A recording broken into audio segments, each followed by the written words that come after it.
आलेली अरिष्ट जी काय असतील ते निघून जातील. अंबा भवानी मा. मध्यम करा, मध्यम करा, हा मध्यम करा, मध्यम. जय जय भवानी मा. अंबा भवानी मा म्हणा. जय जय भवानी मा. अंबा भवानी मा.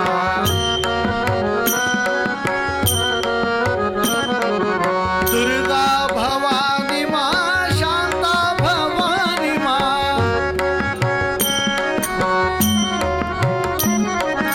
दुर्गा भवानी मा.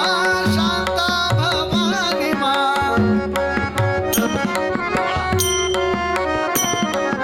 जय जय भवानी मा. दुर्गा भवानी मा. जय जय जय जय भवानी मा. अंबा भवानी मा.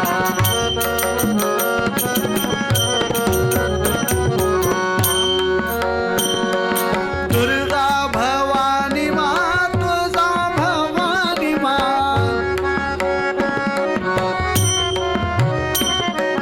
दुर्गा भवानी मा. तुळजा भवानी मा.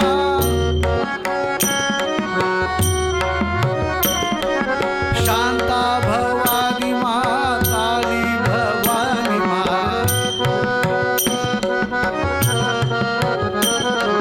शांता भवानी मा. काली भवानी मा.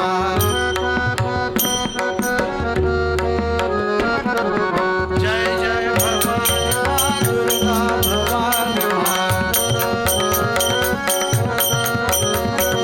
जय जय भवानी मा. अंबा भवानी मा. दुर्गा भवानी मा. शांता भवानी मा. जय जय भवानी मा. शांता भवानी मा. दुर्गा भवानी मा. काली भवानी मा. जय जय भवानी मा. अंबा भवानी मा. जय जय भवानी मा. अंबा भवानी मा.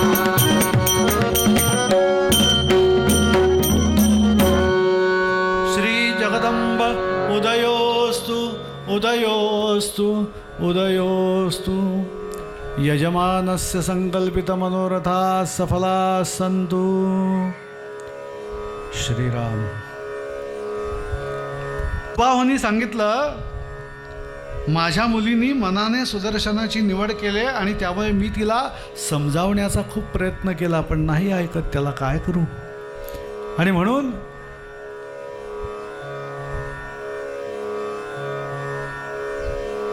तिला एवढंही सांगितलं होतं की एक चक्कर मार फक्त माझ्या समाधानासाठी. कारण का आज ही एवढी राजे मंडळी आलेत, राजकुमार आलेत बाहेरून लांब लांबून आणि आपण स्वयंवर मांडलंय, तुझ्यासाठी मांडलंय. तेव्हा एक चक्कर मार या सभागृहामध्ये आणि तुझा निर्णय झालेला आहे ते सगळं खरं आहे. त्यावरती शशिकला उत्तर देते, मी या एकेका राजकुमाराच्या राजाच्या समोर जायचं, त्यांनी वैषयिक नजरेने माझ्याकडे पाहायचं आणि मी ते सहन करायचं का बरं. मला नाही हे जमणार. हे वेश्येचं काम आहे.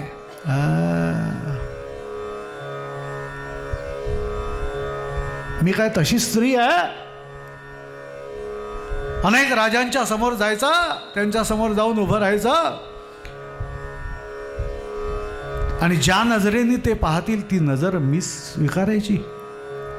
नाही जमणार.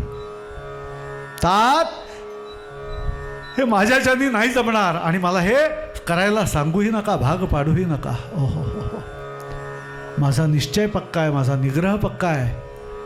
एकदा एकाला ज्याला कुणाला वरला मनानी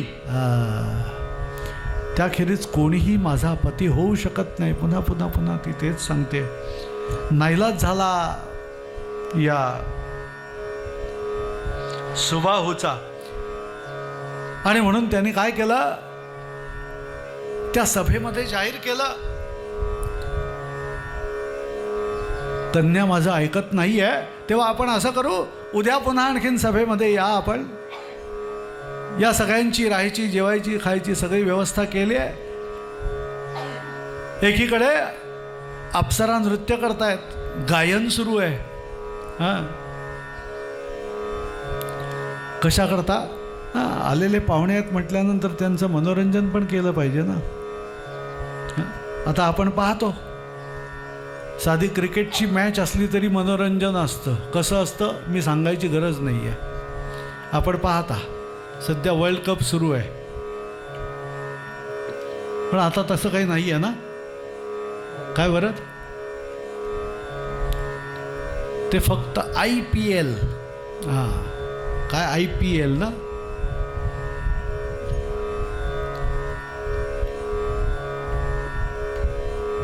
मला हेच कळत नाही. मनोरंजन जरूर करा, हे तर ठीक आहे. नुकताच भाद्रपद गणेशोत्सव झाला, टीव्हीला बातम्या येत होता, अमक्या ठिकाणी अमका सार्वजनिक उत्सव, आणि त्याच्यात कार्यक्रम कसला मनोरंजनाचा, शाहिरीचा, पोवाड्यांचा, अभंग गायन, नाट्यगीत गायन, चे चे चे चे, लावणीचा कार्यक्रम. उत्सव कसला, सार्वजनिक गणपतीचा उत्सव. कार्यक्रम कसला, मला सांगा. परकीय सत्ता येऊन त्यांनी आक्रमण करण्याच्या आधी आपलीच लोक आपल्याच देवावर, आपल्याच धर्मावरती आक्रमणं करतायत. ही आक्रमणं कशी थांबवायची, मला उत्तर द्या. आहे की नाही? काय गणपतींनी यांना स्वप्नदृष्टांत दिला लावणीचा कार्यक्रम करा म्हणून, पण कोण बोलणार, कोण सांगणार?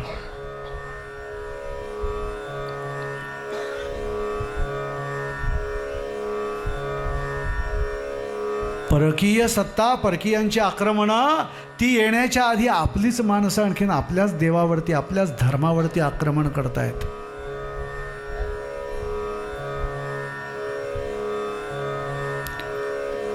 म्हणून मी तुम्हाला परवा तुकोबांचा अभंग सांगितला, देव्हाऱ्यावरी विंचू चढाला, देवपूजा नावडे त्याला. जे देवावरती, धर्मावरती आक्रमण करणारे आहेत ते म्लेंछ आहेत. ते हिंदू जातीनी जरी असले तरी ते म्लेंछ आहेत, ते शत्रू आहेत, धर्माचे शत्रू आहेत, देवाचे शत्रू आहेत आणि आपल्या राज्याचे शत्रू आहेत. अशांना हद्दपार करणं हे आपलं काम आहे.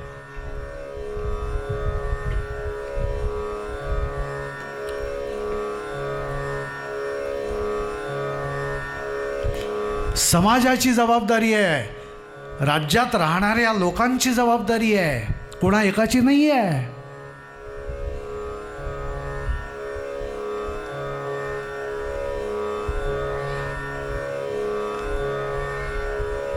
जो कोणी एखादा परधर्मीय नायक आयकर बुडवतो का आणखीन काय धंदे करतो, अशा नायकाचे सिनेमे पाहण्याला आपला पहिला विरोध पाहिजे. लक्षात घ्या. आज त्याची गरज आहे, जागृत होण्याची गरज आहे.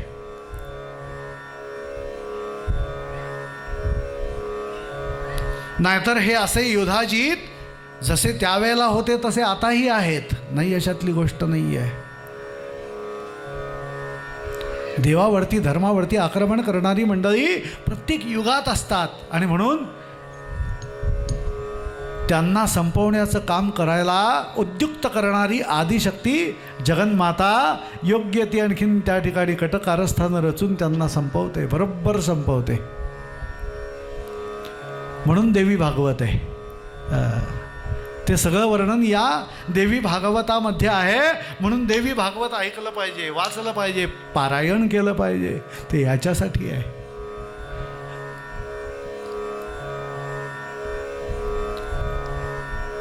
माणूस मरून वृत्ती संपत नाही, लक्षात ठेवा. माणूस मरून वृत्ती संपत नाही. आणि म्हणून जोपर्यंत वृत्ती संपत नाही, असुरी ही वृत्ती आहे, पापी ही वृत्ती आहे, अनाचारी ही वृत्ती आहे, भ्रष्टाचारी ही वृत्ती आहे, अधार्मिकपणाने वागणं ही वृत्ती आहे. या वृत्ती संपल्या पाहिजेत. अपप्रवृत्तींना आळा घालता येणं हे तेव्हाच शक्य आहे ज्या वेळेला आपण धर्माप्रमाणे वागू, त्यावेळेला लोक धर्माप्रमाणे वागतील आणि आपला धर्म वाढेल राहील. हे एकट्या कोणाचं काम नाही आहे. हां, आपण पाहतोय ह्या सगळ्या कथा ज्या आहेत येत आहेत देवी भागवतामध्ये, या ठिकाणी जे अधर्माने वागले, अनाचाराने वागले, अनितीने वागले, त्यांचं अकल्याण झालं आहे. जगदंबेने केलं आहे. प्रत्येक वेळेला हेच केलं आहे, दुसरं काय केलं आहे.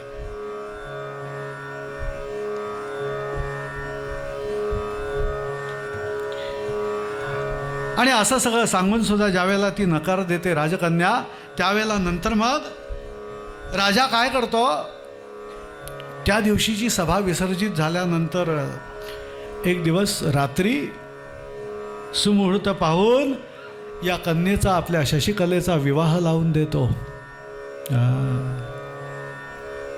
नाईलाज आहे, करणार काय. स्वयंवराचं ठिकाण वेगळं आहे आणि राजगृह आणखीन कुठे वेगळं आहे.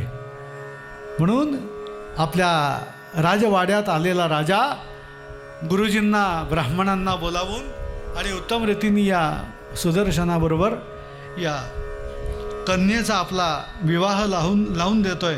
त्या सगळ्यासाठी त्यांनी आणखीन तयारी केली आहे. माझा निश्चय पक्का आहे असं ती पुन्हा पुन्हा तेच सांगते.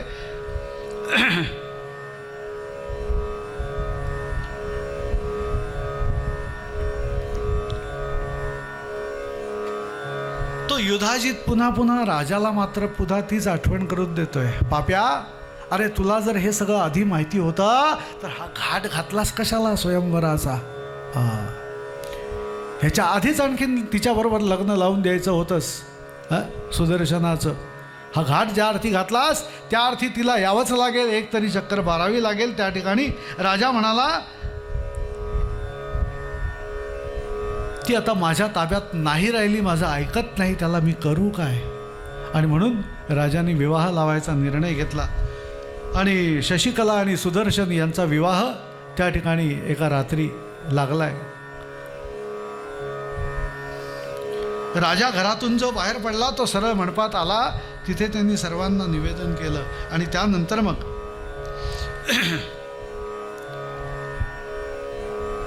विवाह पार पडलाय.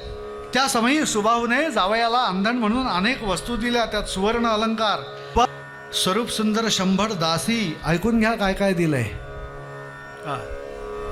कन्यादानामध्ये आपण काय देऊ शकतो, राजा काय देऊ शकतो, राजा आहे.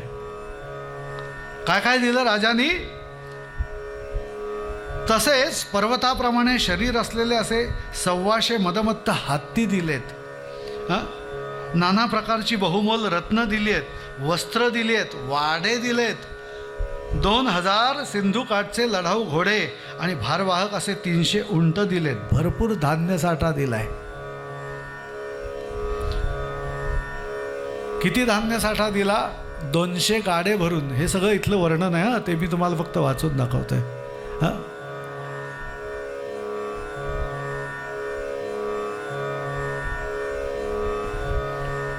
मनोरमा म्हणाली, हे राजन, आपले सर्व प्रकारे कल्याण हो आणि आपल्या कुळाची सर्वथैव भरभराट हो. मनोरमा ही कोण आहे, अर्थातच पुन्हा ते सुदर्शनाची आई. ती राजाचे आभार मानते. का, आपण माझ्या मुलाची इच्छा पूर्ण केली. आदिशक्ती जगन्मातेनी आणखीन आज्ञा केली, जशी शशिकलेला केली तशी माझ्या या सुदर्शनाला देखील केली आणि आपण ती मान्य केलीत, पाळलीत. दिलेलं वचन त्या दोघांनी एकमेकांना. अलीकडे मुलं नाही का वचन देतात, 5वीतून 6वीत जाताना वचन देतात. कसं काय देतात, थोडासा विनोद म्हणून, एवढंच तेवढ्यापुरतंच घ्या. आता सुद्धा मुलं विनोद देतात, कारण का, खूप लवकर तयार झालेली असतात. मोबाईल हातात असतो. वाढदिवसाला आई वडील मामा मामी काका काकी भेट काय देतात? स्मार्टफोन.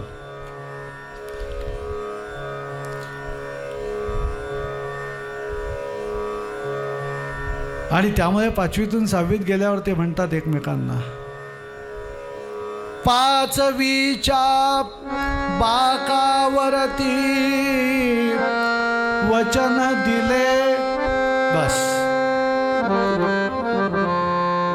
ही अशी अवस्था असते. काय सांगू सज्जनो, जेवायला बसायची झाली, एक घास काऊचा एक घास चिवचा हे जुने शब्द झाले. आता आता आता त्यांना खेळायला स्मार्टफोन लागतो तेव्हा ते जेवतात जसे काही आई वडिलांच्या वरती उपकार करतात जणू काही. अशी मुलं मी पाहतोय. खरंच परिस्थिती भयंकर आहे.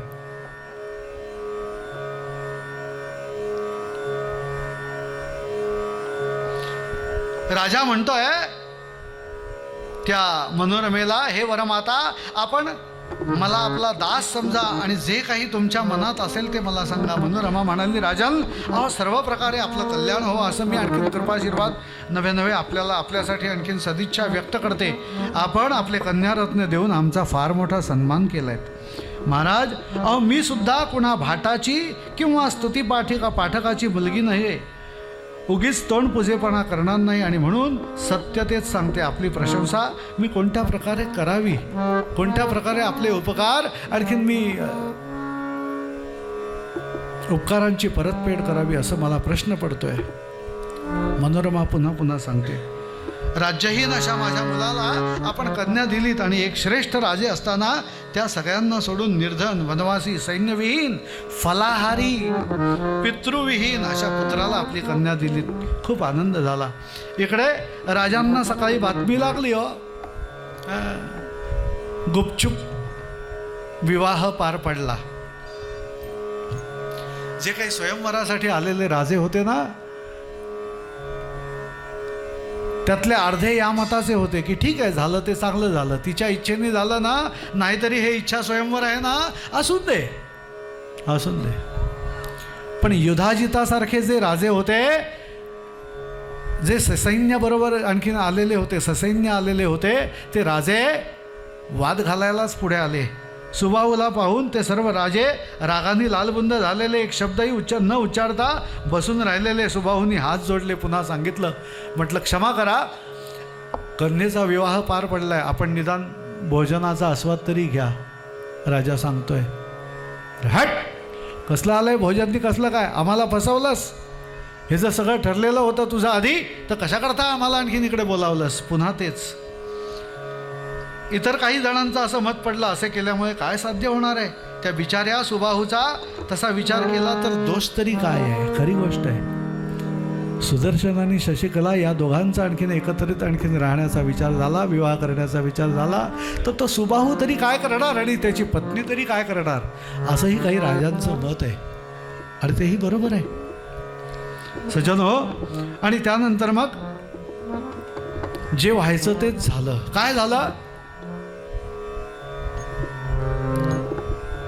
या सुदर्शन आणि शशिकलेला राजा निरोप देतोय. सुबाहू राजपत्नी देखील निरोप देते आणि भरपूर काही दिलेल्या गोष्टी सगळ्या आणखीन त्या बरोबर दिल्यात. सैन्य दिलंय, घोडे दिलेत, हत्ती दिलेत, सगळं बरोबर पाठवलं. आणि जी शंका होती या सुदर्शनाला ते तसंच घडलं. राज्याच्या प्रवेशद्वारावरती हे सगळे असंतुष्ट राजे, अतृप्त राजे, क्रोधित झालेले, ते सगळे त्या राज्याच्या आणखीन प्रवेशद्वाराजवळ जाऊन थांबलेले आणि याच्याशी युद्ध करण्याच्या तयारीमध्ये असलेले त्यांनी पाहिले. मात्र राजकुमार सुदर्शन पुढे झालाय आणि तो युधाजित आणि तो शत्रुजित दोघेही सामोरे आले आणि या सुदर्शनाने आई जगन्मातेची प्रार्थना केली आहे. सर्वमंगल मांगल्ये शिवे सर्वार्थ साधिके शरण्ये त्र्यंबके गौरी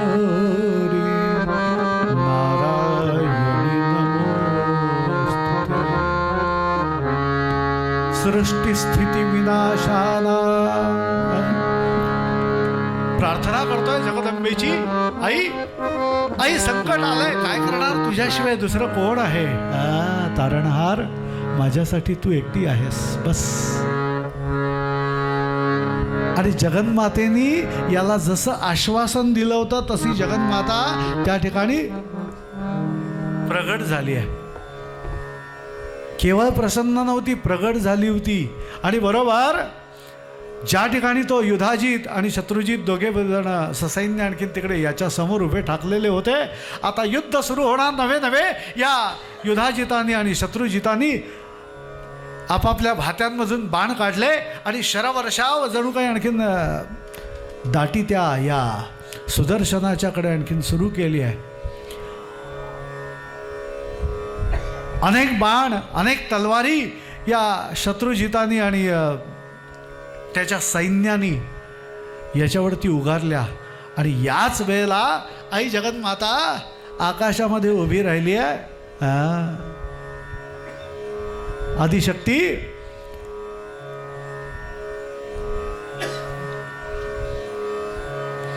आणि संग्राम सुरू झालाय. कवी वर्णन करतायत मालकंसातून. भेरी भजी संग्राम, भेरी भजी संग्राम, भेरी भजी.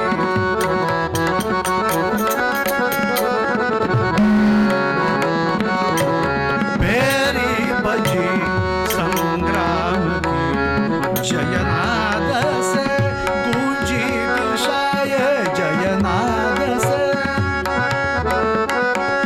जयनाद से.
जगदंबा आली ती अशा विस्तीर्ण रूपामध्ये आली की काय वर्णन करावं. हजार हात, सहस्र बाहू आणि लालबुंद झालेले ते नेत्र, हातात त्रिशूळ घेतलाय, तलवार घेतली आणि सिंहावरती आरूढ झालेली अशी ती जगन्माता आलेली पाहिली. अर्ध्या अधिक सैनिक तसेच घाबरूनच पळून गेले. सिंहाने काय केलं, झेप घेतली त्या युधाजितावरती आणि त्या युधाजिताला पाडलं, शत्रुजितालाही पाडलं. आणि मग जगदंबेने त्रिशूळ या दोघांच्या दिशेने जो मारलाय, फेकून दिला, तो बरोबर छाताडात घुसला या दोघांच्या. आणि युधाजित आणि शत्रुजित मरणासन्न अवस्थेत गेले. त्यांना गेलेले मेलेले पाहिले मात्र सैनिक भयभीत झाले. ते पळू लागले आपापला जीव वाचवत.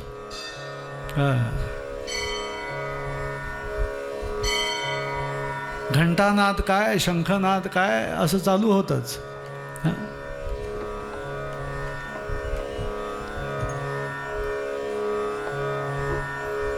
युद्धभूमी आहे. आणि वातावरणामध्ये जो धुरा पसरला होता ना, तो इतका भयंकर होता की जणू काही आता ढगांनी आच्छादित केले की काय आणखीन या आकाशाला, असं वाटत होतं. इतकी भयंकर परिस्थिती. जिकडे तिकडे रक्ताचे पाट वाहत आहेत. अनेक आणखीन सैनिक मरून पडलेत. घोडे मारले गेलेत, हत्ती कापले गेलेत. आणि अशी सगळी भयंकर परिस्थिती असताना युधाजित शत्रुजित संपलेत सज्जन हो. आणि त्यानंतर मग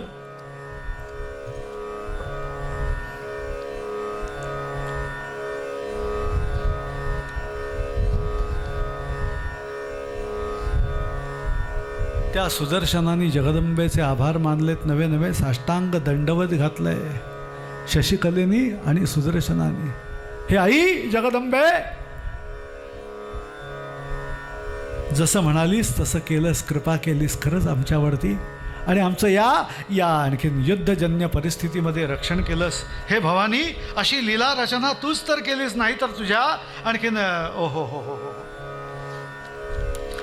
या दासाचा आणखीन अंत व्हायला वेळ नव्हता सुदर्शनाचा.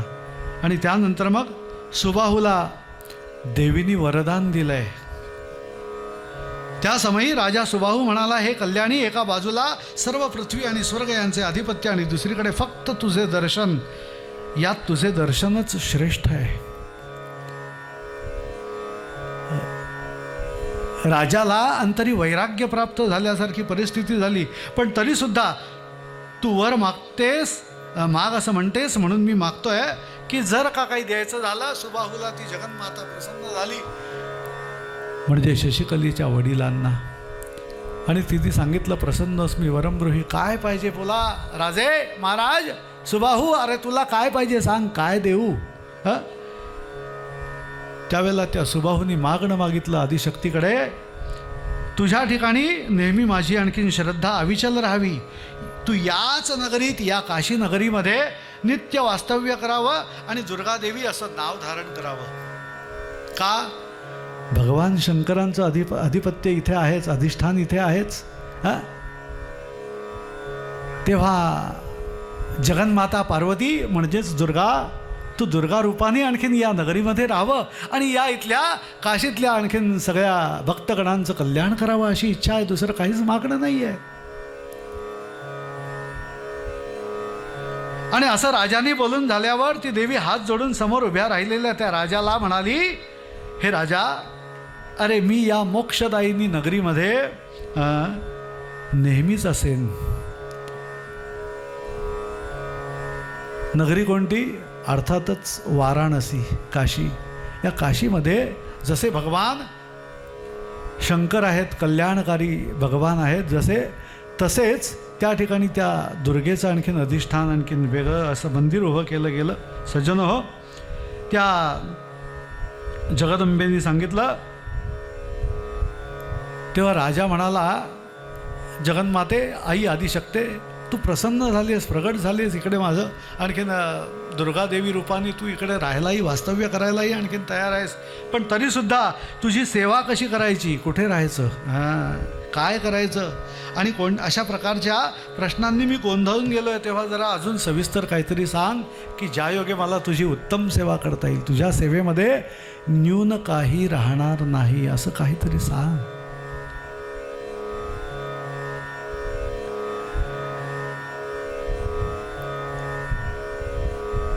व्यास म्हणाले, ती देवी पुढे आणखीन सांगते, अरे भाग्यवंता, तू या अयोध्येमध्ये जा आणि राज्य कर, माझे स्मरण कर, पूजन कर, नित्य पूजा अर्चा कर आणि नगरात माझी मूर्ती स्थापन कर. त्रिकाळ भक्तीने पूजा कर, सकाळ दुपार संध्याकाळ, आणि विशेष करून शरद ऋतूमध्ये.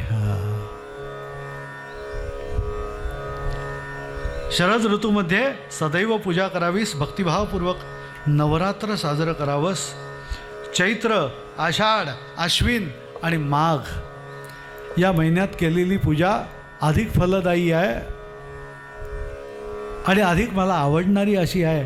आणि त्यामुळे याप्रमाणे तू आणखीन ती सगळी व्यवस्था कर. कृष्ण पक्षातील चतुर्दशी आणि अष्टमी या तिथ्यासुद्धा माझ्या पूजेसाठी खूप चांगल्या आहेत, प्रशस्त आहेत. एवढे बोलून मात्र जगन्माता त्या ठिकाणी गुप्त झाली. मग सर्व राजे भानावरती आलेत. बाकीचे जे युद्धामधून ज्यांचं आणखीन रक्षण झालं होतं, जे खरोखर प्रामाणिक होते आपल्या मताशी आणि आपल्या धर्माशी, ते मारले गेले नाहीत. आणि सुदर्शनापाशी ते सर्व आलेत. आणि जसे देव इंद्रापुढे उभे असतात ना, तसे त्या सुदर्शनाला ते सगळे प्रणाम करून त्या सुदर्शनासमोर नमस्कार करून उभे राहिले. अयोध्यापतीला म्हणाले, अरे तू आमचा शासक स्वामी आहेस आणि तुझे दास आम्ही आहोत. राजा, अरे आमचे पालन कर, अयोध्या नगरीचे राज्य कर. हे महाराज, तुझ्याचमुळे आणखीन हे सर्व शक्य आहे. विश्वेश्वरी शिवेचे दर्शन घडलंय. असो. आणि त्यानंतर मग राजांनी नम्र भावाने केलेली विनंती ऐकल्यानंतर या ध्रुवसंधी पुत्राने, म्हणजे कोण, सुदर्शनाने हास्य केले, डोळे मिटून घेतलेत. आणि राजे हो, त्या देवीच्या अद्भुत लीलांचे वर्णन मी कशा तऱ्हेने करू. तिचे खरे स्वरूप ब्रह्मदेवासकट देवतांना सुद्धा जिकडे कळत नाही, ती महालक्ष्मी आहे. सर्वांच्याही पूर्वीपासून आहे. सर्वश्रेष्ठ अशी शक्ती आहे आणि तीच निर्गुण रूपांनी सर्व इच्छित फळे देत असते.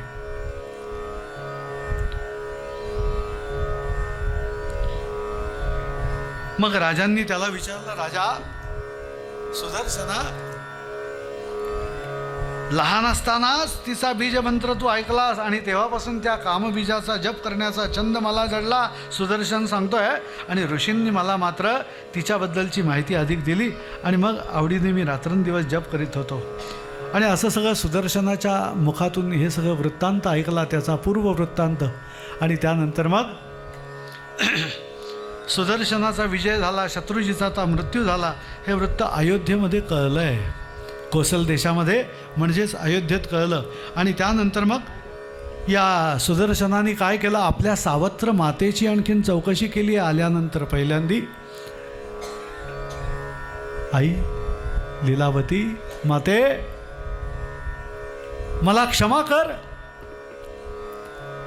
मी तुझ्या पुत्राला मारलंय असं तुला वाटत असेल, पण मी नाही मारलं. माणूस जन्माला त्याच्या कर्माने येतो आणि मरतोही त्याच्याच कर्माने. आणि कर्माची जी गती आहे ना, ती खरंच गहन आहे. अगं देवादिकांना नाही चुकली.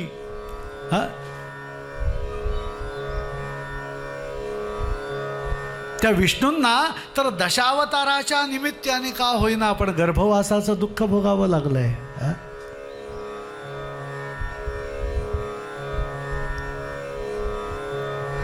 आणि आमचे तुकोबा सुद्धा गर्भवास मागून घेतात, पण तो देखील कशासाठी, तर गुण गायीन आवडी हेची माझी सर्व जोडी. न लगे मुक्ती धन संपदा, संत संग देगा सदा.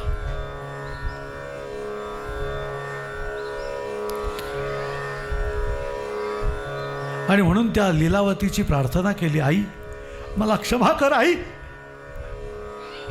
मी तुझ्या पित्याला काय आणि तुझ्या पुत्राला काय मी नाही मारलंय, ते त्यांच्या कर्मांनी गेलेत. माझ्याबद्दल तुझ्या मनात काही गैरसमज नकोय. आणि म्हणून मी हे तुला पुन्हा पुन्हा सांगतोय. त्या लीलावतीची चौकशी केली तेव्हा ती लीलावती म्हणाली सुदर्शनाला, सुदर्शना, माझा तुझ्यावरती काही आरोप नाही बरं, ते त्यांच्या कर्मांनी मेलेत गेलेत हे मलाही कळतंय. मला वाईट वाटतं की असं घडू नये असं वाटत असताना जे काही घडलंय ते मला तितकंसं नाही पटलं, तितकंसं नाही आवडलं, माझ्या मनाविरुद्ध झालं. तुझ्या पित्याला सुद्धा आणखीन माझ्याच पित्याने मारावं. ओहो हो हो, या गोष्टी मला नाही पटल्या, आपण काय करू. आणि त्यानंतर मग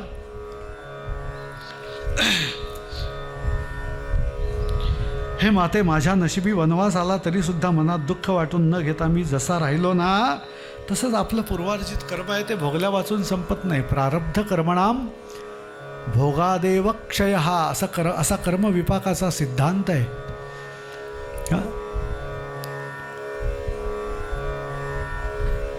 हरिश्चंद्र, तारामती या दोघांची अवस्था काय झाली पाहिलंस ना. म्हणून तर मोरोपंत म्हणाले की कर्म न चुकेची कोणा, कर्म न चुकेची कोणा, हरिहर ब्रह्मादी लोकपाला.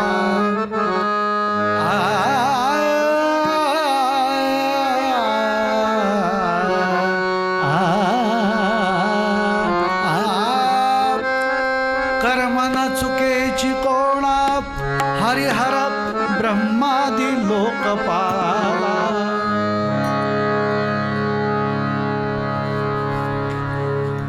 गांडीवधर प्रतापी स्त्री होणे काय त्या कपाला. राम राम हरे हरे राम, राम राम राम सीतापते राम, राम राम राम रघुतम राम, राम राम रघुतम राम, राम राम सीतापते राम.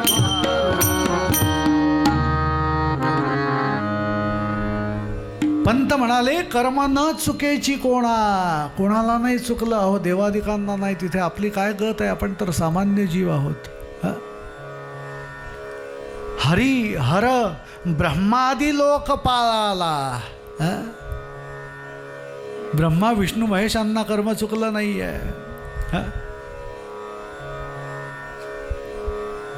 गांडीवधर प्रतापी, ज्याच्या हातामध्ये ते गांडीव धनुष्य शोभून दिसत होतं, त्या अर्जुन, जो इंद्राचा मुलगा अर्जुन, त्या अर्जुनाला अज्ञातवासाच्या वर्षभराच्या कालखंडासाठी हातात बांगड्या भरायची वेळ आली.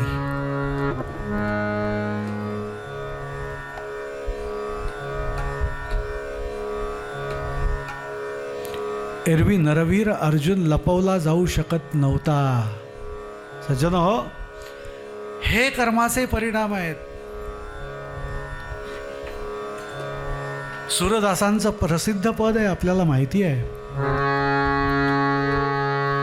प्रभो जीवन गतिहीना, प्रभो जीवन गतिहीना,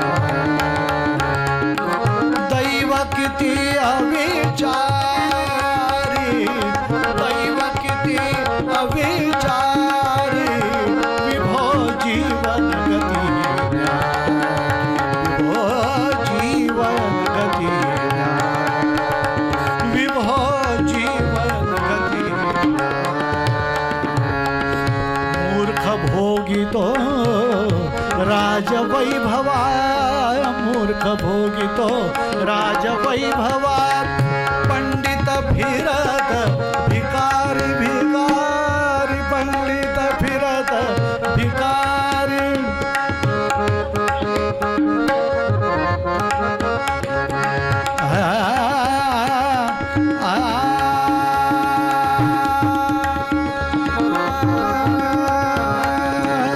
मूर्ख भोगितो राजवैभवा, मूर्ख भोगितो राजवैभवा, पंडित फिरत भिकारी. कृष्ण लोचन सुंदर हरिणी, कृष्ण लोचन सुंदर हरिणी, वनी वनी भ्रमति भिकारी.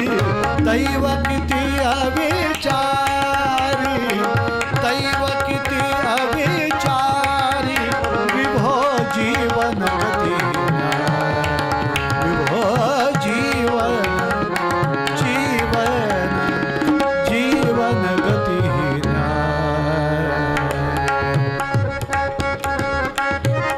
ही अवस्था दैवगती अहो कोणाला चुकली आहे ना. सूरदास विनवितो प्रभूला क्षण क्षण हो जड भारी दैव किती अविचारी प्रभो जीवन गती ही न्यारी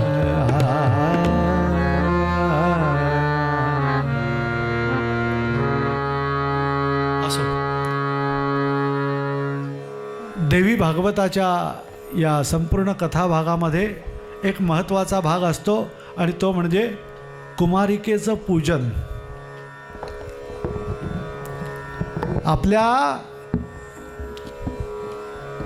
पुराणांनी नवे नवे आपल्या ऋषीमुनींनी काय व्यवस्था करून ठेवली आहे पहा, काय उत्तम आणखीन या ठिकाणी विचार केला आहे पहा. जगदंबेचं जे रूप आहे निष्पाप असलेली 2 ते 10 या वयोगटातल्या कन्या सांगितलेत. कशासाठी? कुमारिका सांगितलेत. कशासाठी? त्या कुमारिका पूजनासाठी. आणि त्या सगळ्यामध्ये त्यांची त्यांची वेगळी नावंही दिली आहेत देवी भागवतांनी.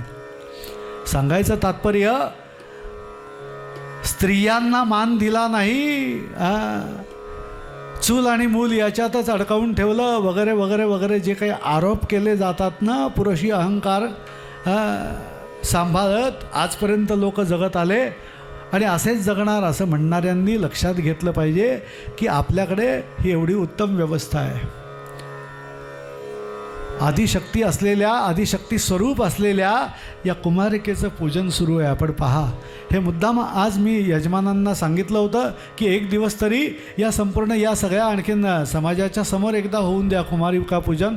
का तर लोकांना कळू दे, हेही महत्त्वाचा भाग आहे त्यातला, हे सगळं आणखीन त्या ठिकाणी. म्हणून या देवी सर्वभूतेषु मातृरूपेण संस्थिता नमस्तस्यै नमस्तस्यै नमस्तस्यै नमो नमः. नमो देव्यै म्हणा, महादेव्यै शिवायै सततं नमः. नमः प्रकृत्यै भद्रायै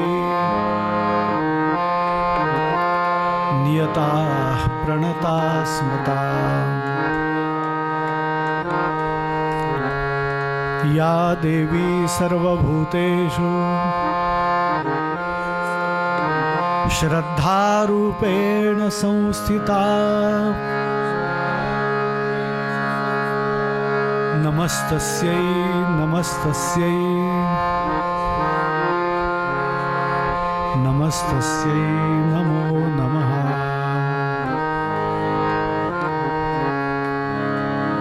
जगदंब उदयोस्तु उदयोस्तु उदयोस्तु उदयोस्तु. 10 मिनिटांचा मध्यंतर आणि यानंतर पुढली कथा. श्रीराम.